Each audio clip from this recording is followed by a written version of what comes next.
I started cooking in my college dormitory very soon after I started college, and my interest in being in the kitchen and cooking in that kitchen was not because of food and not because of needing financial help. It was because there was just the most handsome gentleman I had ever seen, and he was cooking in the dormitory kitchen.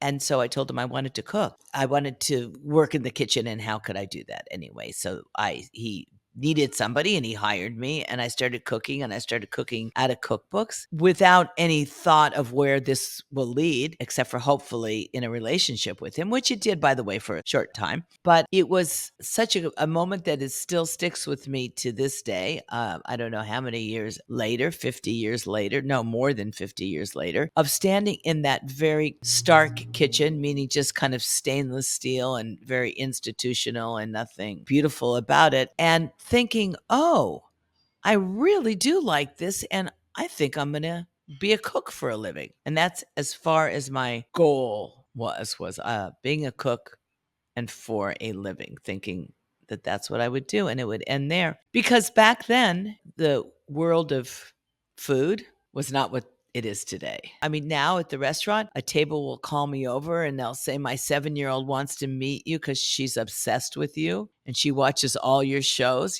That wasn't like that in 1974. You are credited with being a major inspiration for the whole development of artisanal bread as a thing in America. At the time, there wasn't a whole lot of it in LA, if any. Well, that goes back to the right place at the right time. So I opened a bakery with the style of bread that I made right at the time where the US was ready to embrace that style of bread.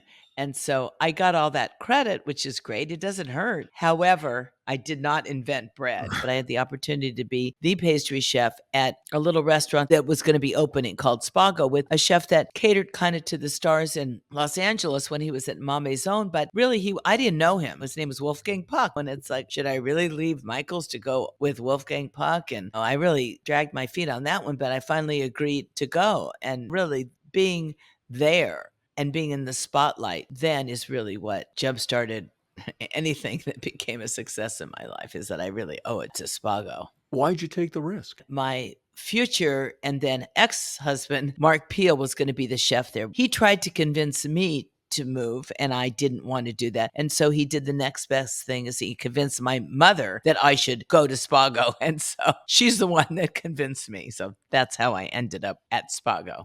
Well, you get someone's mother on your side, it's over. Yeah.